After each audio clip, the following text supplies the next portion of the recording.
Okay. He sets up on Good morning. the morning. I'm Jack Mansfield. This is Kairos of Oak Ridge. Welcome all our Facebook watch along friends with us this morning.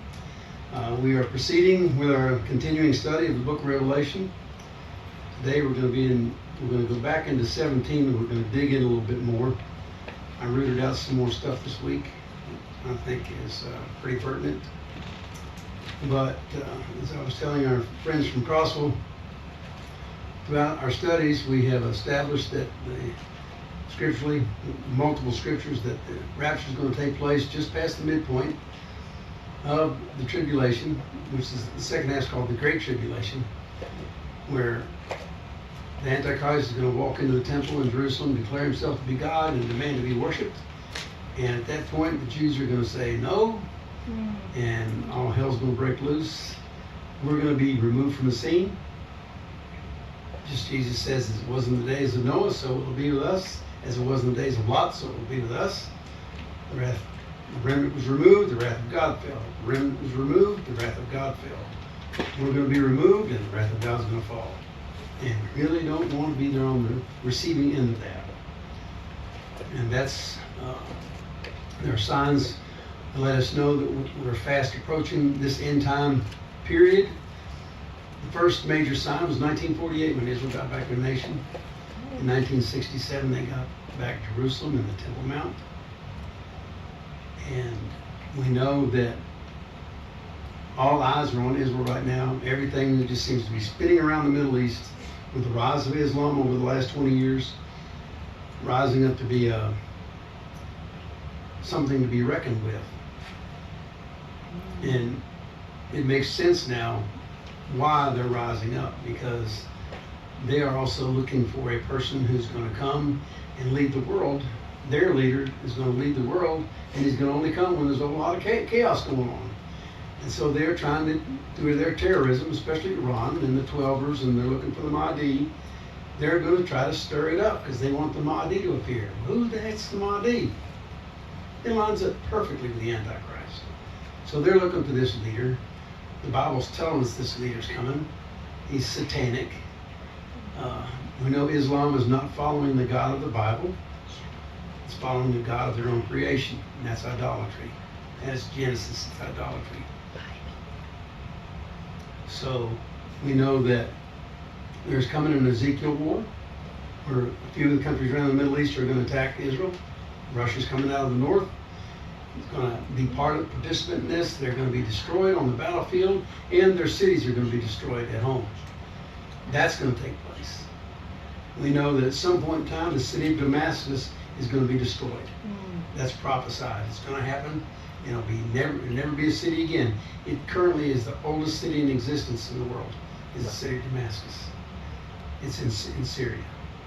Okay. We know that the temple is going to be rebuilt, because the temple has to be there for the Antichrist to walk into it.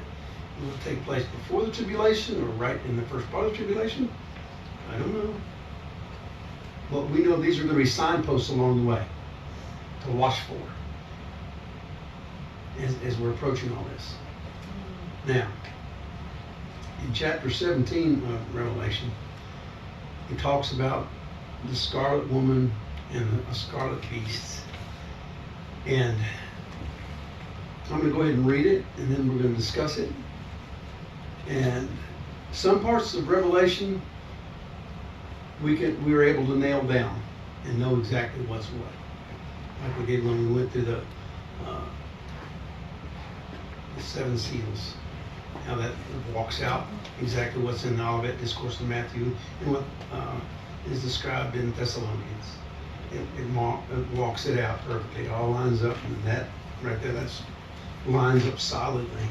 We know that there's trumpets coming and bowls coming, and it looks to me like a lot of this is actually going to be simultaneous as it's happening, and because the seals describe it, and then it's described again, and it's going the same way, and when the sixth seal's open, we see the rapture of the church, and then later we see where Jesus takes a big sickle and reaps a harvest, and then the wrath falls. It's describing the rapture again. That's later on. What was it in chapter? I don't know. I have to go back and dig it all out again. We've gone over all that. So here in chapter 17, let's just go ahead and read. Then one of the 7 angels who had the 7 bowls came and talked with me, saying to me, Come, and I'll show you the judgment of the great harlot who sits on many waters, with whom the kings of the earth committed fornication, and the inhabitants of the earth were made drunk with the wine of fornication. So he carried me away in the spirit in the wilderness, and I saw a woman sitting on a scarlet beast, which was full of names of blasphemy, having 7 heads and 10 horns. The woman was arrayed in purple and scarlet, and adorned with gold and precious stones and pearls, having in her hand a golden cup full of abominations and the filthiness of her fornication. And on her forehead a name was written, Mystery, Babylon the Great, the mother of harlots and of the abominations of the earth. I saw the woman drunk with the blood of saints and with the blood of martyrs of Jesus.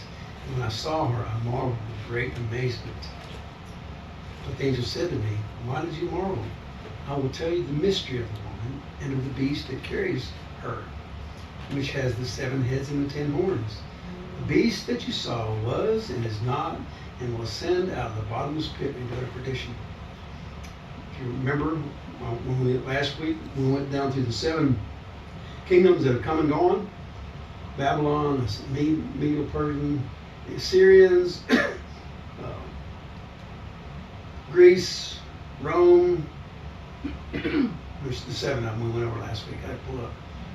But Babylon was not in existence at the time of John. All the other nations that were involved in the other 7 kingdoms were still in existence at that time. But Babylon was gone. So it was not, yet it is going to be again. So Babylon is returning, the system of Babylon.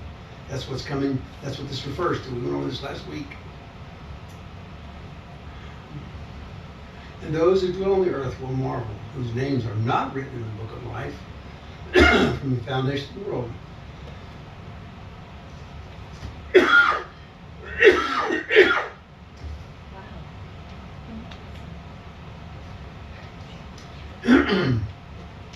When they see the beast that was and is not and yet is.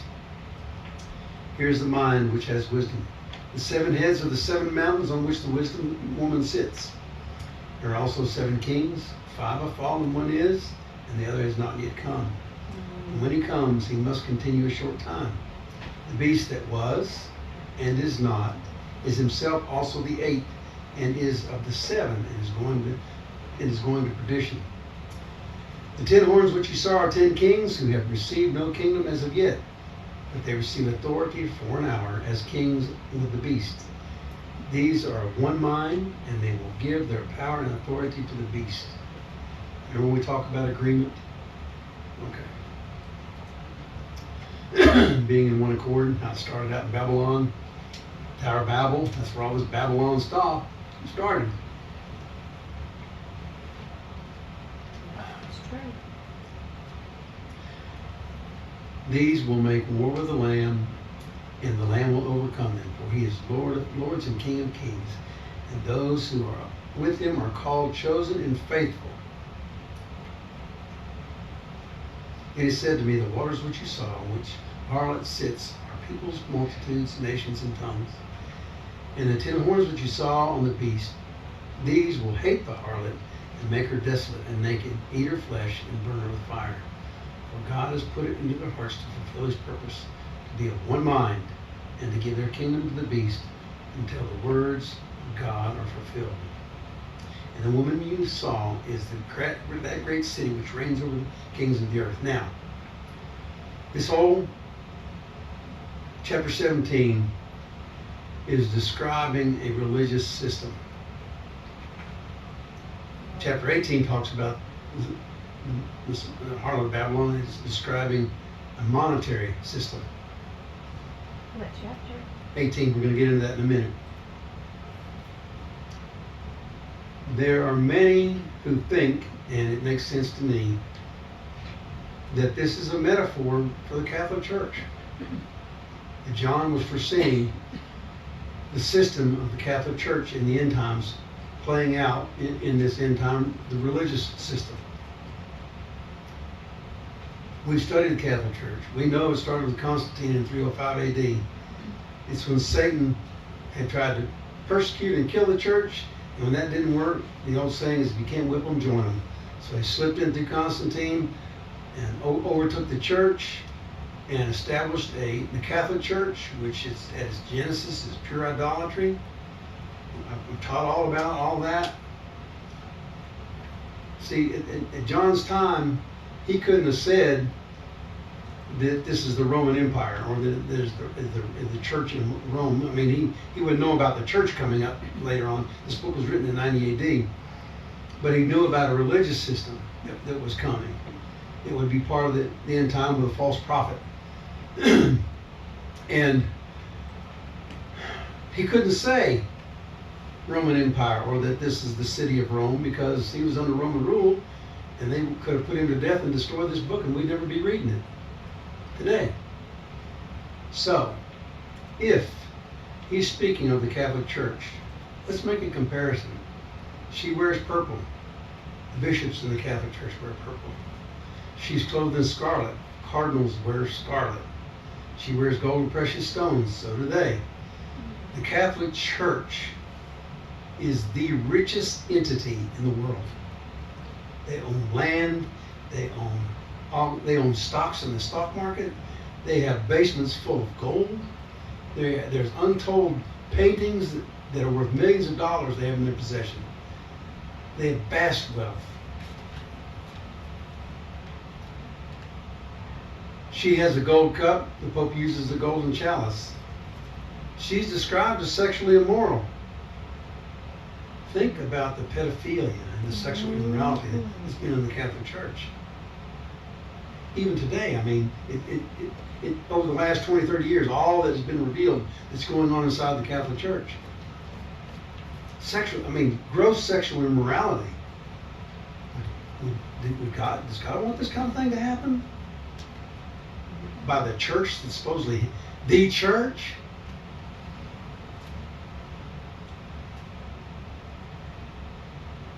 It's more wicked than in the days of Noah, having sexual immoral acts with boys. And nowhere in the Bible does it say you're not supposed to be married. The priests were married.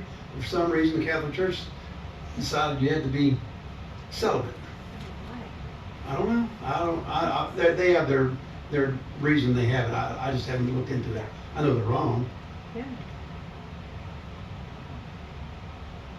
And talking about the martyr and the blood of saints. I saw the woman drunk with the blood of saints and with the blood of the martyrs of Jesus. Do you have any idea how many people the Christian church has killed over the centuries since it was established? Anybody want to take a guess? Heretics, and people that wouldn't abide by the rules and regulations. Do you have any idea? Somebody take a guess. 20 million. Anybody else? 100. Huh? 100. 8.6 billion. Mm-hmm. It's over 100 million. Oh, man. Over 100 million. Now, who did this? The Catholic Church.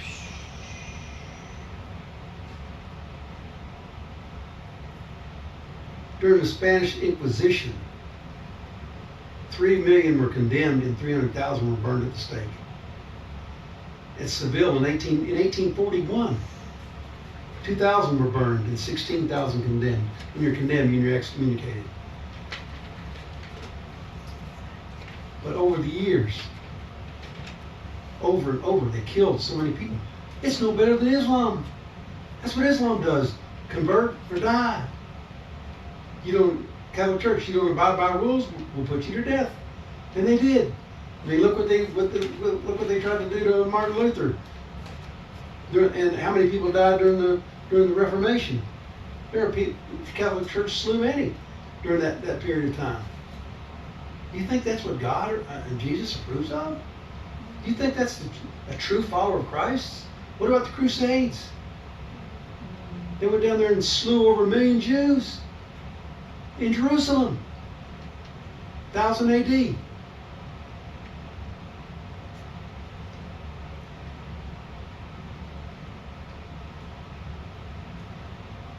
is speaking of a great city in this scripture, and it talks about how the city is going to be slain or destroyed. Oh, I'm going to get into that here in a minute.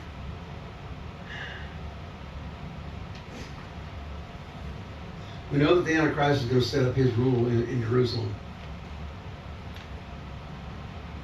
And he's coming out of Islam. And today, I mean, the Pope has already had several meetings where he's brought Christian leaders and Islamic leaders together to try to get it all worked out. It's already in play.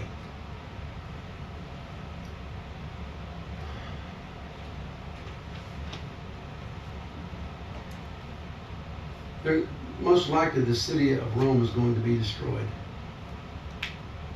in this struggle.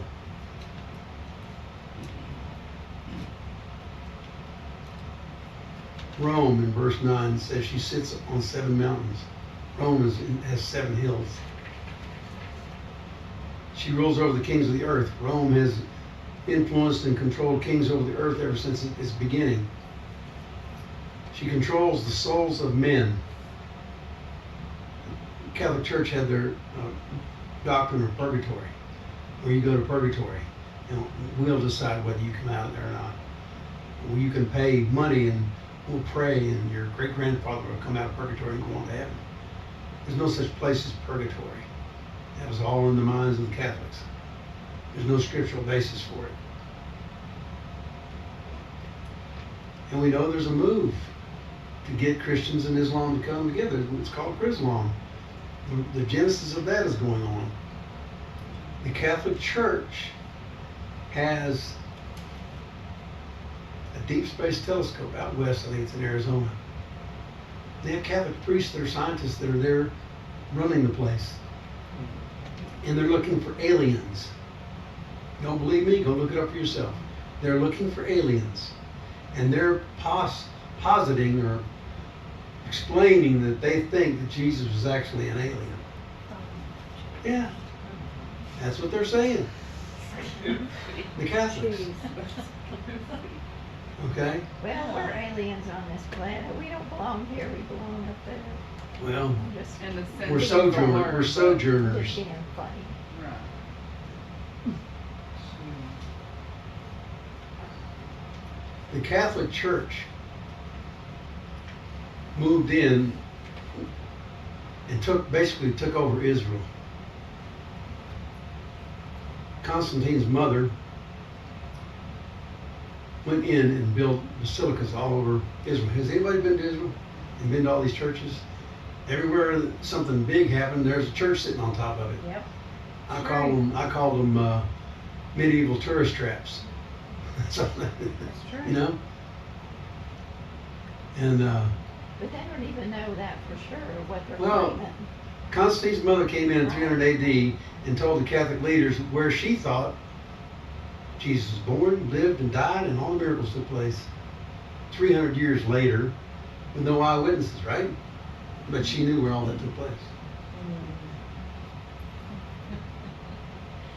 When we went to the church in Bethlehem, where Jesus was born, and got to that spot where there was like a stone granite floor with a round window about that big around, that you could walk over and look down, you could see a stone underneath of it where Jesus was born. That's where he was born, right there. Yep. Really? How would they know that? And you know what was around that hole in glass? The pointed star. Yep. It's true. I've got a picture of it. Yep. You want to know why? Because that's the sun. And that was the sun god, Mithras. They put a sun over top of the spot where Jesus was born. It's not a star. It's the shape of a star. Our sun is a star. Constantine, in his mind, Jesus was the sun god Mithras. So at his birth spot, they've got a star sitting over his birth spot. It's the sun. I'm telling you, Catholic Church Yeah, that's true. did all this, right?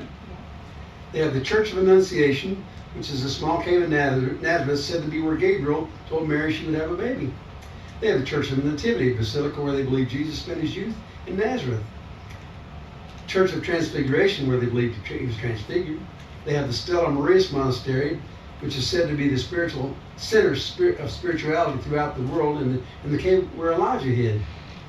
They have the Church of the Beatitudes, where Jesus sat and taught in Matthew 5-7. They have the Via Dolorosa, which is the path where Jesus carried the cross in Jerusalem, which has 14 stopping points. They have St. Peter's Church, where Tabitha was raised from the dead.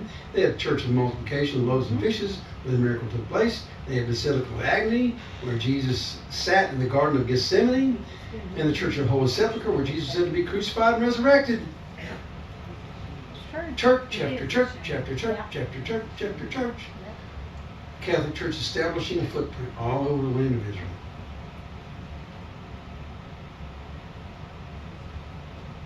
And the idols of Virgin Mary scattered all over the place. That's one of the main reasons why the Jews won't come to Christianity. Because when you say you're a Christian, they think you're Catholic. And when you walk inside a Catholic church, you have all these statues. St. Peter this and St. whoever that.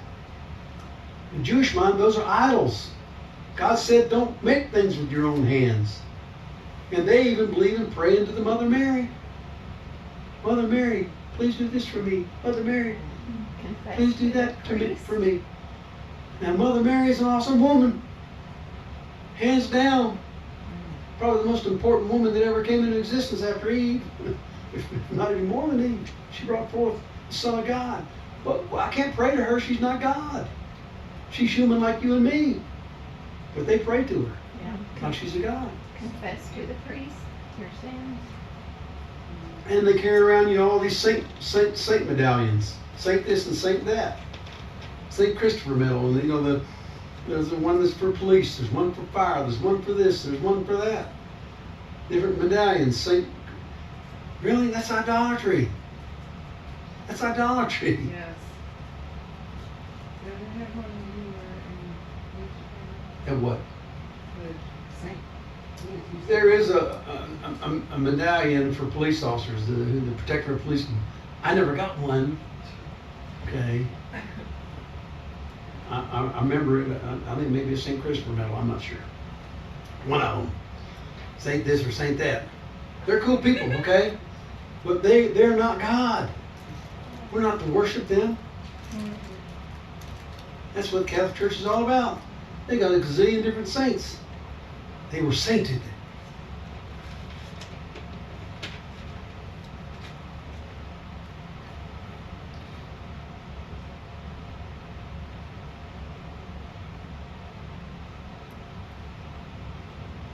The Catholic Institute, Franciscan custody of the Holy Land, dominates Christianity in Israel. And these 103 locations and churches said to have been places where Jesus was born, lived, did miracles, suffered, was crucified, buried in a tomb, resurrected in the morning.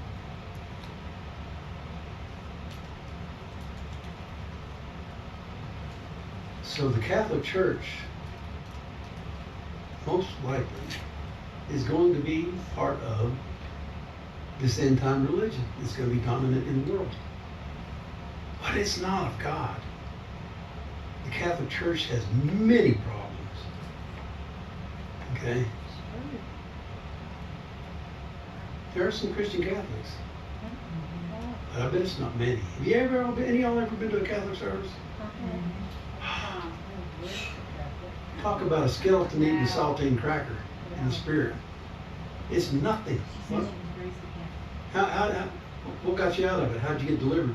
Well, I became rebellious against my parents and left, which, when you look at it, it's God directing me out. Yes. But I didn't, for a few years, didn't have anything to do with religion. So I let Jesus That's awesome. And you found out the real deal, huh? Yeah, Awesome, that's great. but Okay. it's really, the Catholic Church has, it's true, they stand there with statues and, they say, oh, we don't pray to them, but we do. We really do. And I was just showing Ralph the patron saint for police officers. is Saint Michael, Oh, but that's it's- an archangel, that's not a person, that's Yeah. an angel. What is St. Michael's? That That's who what it they is? call him, Yeah, yeah, okay. but he's an angel, he's Yeah. not the saint, he can't be a saint. Yeah. Wow. They even sainted St. Patrick, right? Yeah. St. Patrick's. St. Patty's Day. Guess what? He probably would not like it. St. I Patrick. agree. St. Patrick wasn't Irish and he wasn't Catholic.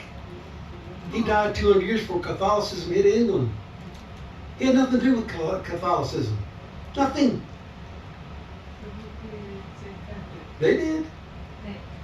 It's their effort to control everything that's influential in the world. St. Patrick Wow. was captured as a young boy and made a slave by some Irish folks. He later was able to escape, went back home, and actually became a Christian. Then he returned to Ireland and overtook the land with signs and wonders and miracles. He challenged the Druid priests and he whipped them. He was full of the Holy Spirit, doing signs and wonders and miracles, and overtook the whole island. And 200 years after he died, Catholics hit England and approached the people that were part of his movement and said, y'all need, because they were doing all the Jewish stuff. They were celebrating Passover and Pentecost and Tabernacles. They were celebrating the feasts. Because guess what? When you dig into it, St. Patrick, his heritage, he was probably Jewish. Yeah. His line goes back to Jerusalem. Yep. He was Jewish. And that's why he knew about the feasts and stuff. Yep. Okay? Catholics came and said, you got to stop doing that. Don't do Passover anymore. You're going to do Easter now. Really? Yeah. And at first they resisted. And then they said, okay. And when they did, St. Patrick moved, fizzled out, and died. Because guess what? That's idolatry. You know, I could rant and rave. Easter has nothing to do with the resurrection of Jesus Christ. It's pagan. Totally pagan. Were you here for all that teaching, Liz? No. Do you know what the genesis of Easter is? Where it all began? I know it's Tower. about a false god. but- Tower of Babel.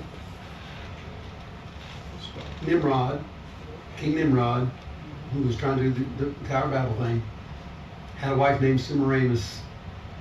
This is their mythology, their description of what happened. She died, went to heaven, came back down in a large egg, landed in the Euphrates River. Let me finish. Landed in the Euphrates River. A bird came over and started pecking on the shell, helped break her out of the egg. She stepped out of the egg as the fertility goddess Astartes. She reached out and touched the bird and turned it into a rabbit that lays eggs. What? That's Yeah. the beginning of Easter. Because her name was Astartes. In Assyrian language, her name was Ishtar. At the time of Constantine, her name was Oster, E-O-S-T-R-E, which is where we get the word estrogen, female hormone, female fertility goddess. Oster, E-O-S-T-R-E. Now she's Easter, E-A-S-T-E-R. In the Bible, her name is Ashtoreth. Yeah. And how many times over and over and over again did God tell the Israelites, don't worship Ashtoreth and Baal. Don't worship Ashtoreth and Baal. Don't worship Ashtoreth and Baal. By the way, don't worship Ashtoreth and Baal. Okay. Over and over again. We got you. All right. In Jeremiah, she's referred to as the goddess of heaven. Yeah. Okay? Now, do you think God wants the day, the most important day in the history of mankind, where Jesus walked out of the grave, to be celebrated by the pagan goddess named Easter, who he said don't have anything to do with? So blasphemous. It's a stench Disgusting. in his nostrils. Okay? You know how that came about? Constantine and the Catholic Church. Constantine looked at the Jewish people as being a conquered, hostile nation. We don't have anything to do with them. So he broke Resurrection Day off of Passover and said, okay, I'm glad that's lid's on. Okay, we're nothing to do with Passover. Let's see, where can we put Resurrection Day? Oh, we'll just jam it in here on top of Easter, or where we celebrate our fertility goddess. We'll do it on the same day. That's how the hookup came. That's where the connection was established by Constantine, who was the author and maker of the Catholic Church. And he was a pagan, never a Christian. Never a pagan started the Catholic Church. That's why they. How else could you not have all these problems because there's Genesis that was started by a pagan? Mhm. That's why it's going to be a problem in the end times. That's why they're going to flow right with this. And there's going to be much of the rest of the Christian world that's going into apostasy. The kind of church that would have a gay person as the priest. Wasn't St. Patrick killed? Uh, Burned at the stake or something? no, I don't think so. No, I don't think so. He died, but I don't think he was killed. He was murdered. So why else? Well, who else do you think is going to flow along with this end times Mhm. deal? Most of us. Because it's messed up from the beginning, from the get-go. So, all right.